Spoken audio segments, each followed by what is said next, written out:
Nang una po sa lahat mga bayan, humingi po ako ng tawad dun sa pamilya nung na-aksidente ko po mga bayan. Sana po mapatawad nyo po ako. Hindi ko po kagustuhan na nangyari. Bigla na lang pong nangyari. Biglaan lang po ang nangyari. Wala pong may gusto po ng ganong nangyari at may mawalang buhay. Humingi po ako ng tawad sa pamilya. Kasi kapatawaran lang po yung pag-asa ko eh. Yun lang po yung pag-asa ko para normal na pamumuhay ko. Kasi hindi po magagalaw ng maayos dahil meron po akong kaso, mabigat pong kaso. Hindi ko po ginusto to mga bayan na mangyari sa akin to. Nag-ingat po tayo sa daan, lalo po sa mga driver, pero may mga pangyayari po talagang hindi natin inaasahan eh. Humihingi po ako ng tawad sa pamilya. Sana mapatawad nyo po ako kasi hindi ko po ginusto yung nangyari. Yun lang po yung pag-asa ko eh. Alam ko kung karapatan nyo magkaaso. Humingi po ko ng tawad sa pamilya ko naman na nahihirapan din. So sana palakasin nyo lang yung loob nyo kasi magsubok lang doon ng Diyos sa atin. Alam nyo naman na mahal ko kayo. Alam nyo naman na ginawa ko lahat para sa inyo. Nangarap ako ng maganda para sa mga anak kong maliliit pa. Nagtatrabaho ako, nagtatiyaga ako sa bus, pagdadrive para sa pamilya ko, para sa mga anak ko. Sana mapatawad nyo po ako. Sa mga kapwa ko naman driver, mag-ingat po kayo sa daan palagi. Manalangin po kayo palagi bago umalis.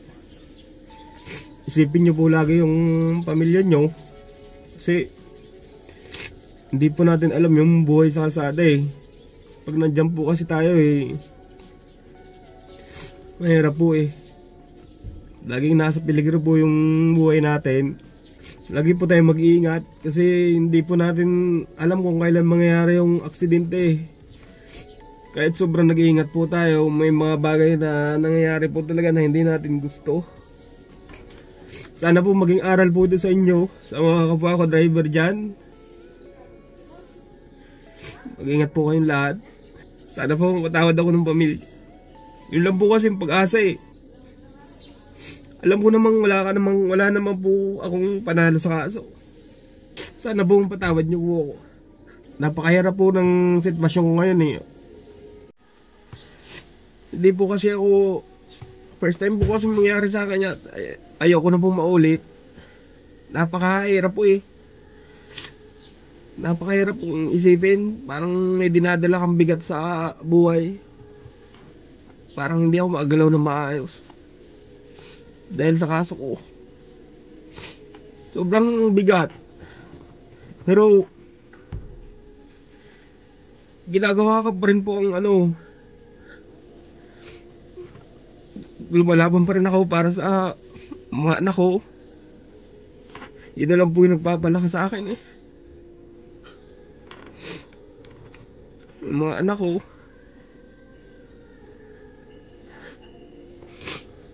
Sobrang hirap mga bayan. Tatrabaho ko ngayon. Salamat pa rin kay boss kasi binigyan ako ng trabaho kahit paano. Tiyatsaga ako kasi naisip ko yung mga anak ko eh. Hindi ako pwede sumuko.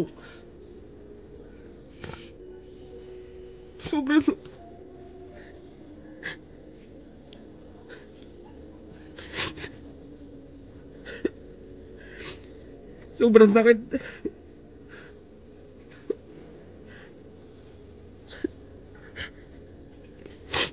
Sana po mapatawad ako ng pamilya para po.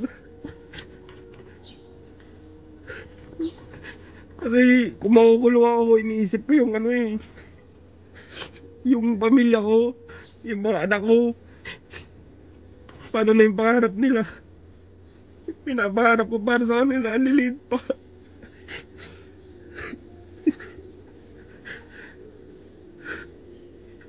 Sobrang hirap eh, parang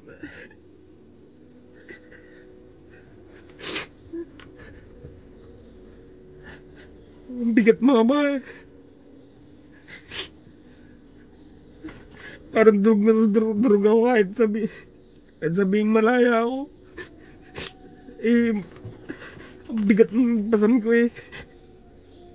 Kasi iniisip ko baka ako nakulong.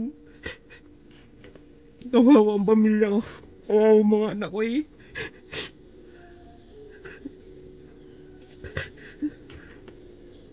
Hindi ko po gusto nangyari mga bayan. Sana po. Ang sininte po eh. Bigla-bigla na lang po dumating.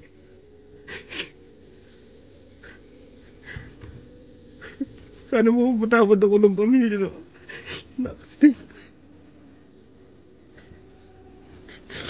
Pinapa sa Diyos ko na lang mga bayan. Kasi kumakapit na lang po ako sa Diyos. Tapos nagpapatagpo sa akin yung pamilya ko, yung mga anak ko. Sobrang hirap eh.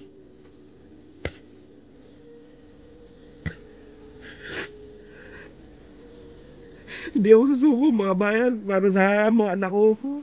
Yun lang po yung nagpapalakas sa akin eh. Kaya sana po maging aral to sa mga kapwa ko driver. Mag-ingat po kayo. Para po sa pamilya nyo. Sana huwag nyo po maranasan yung nangyari sa akin. Sobrang hirap, sobrang sakit. Manalangin po kayo bago mong bumiyahe.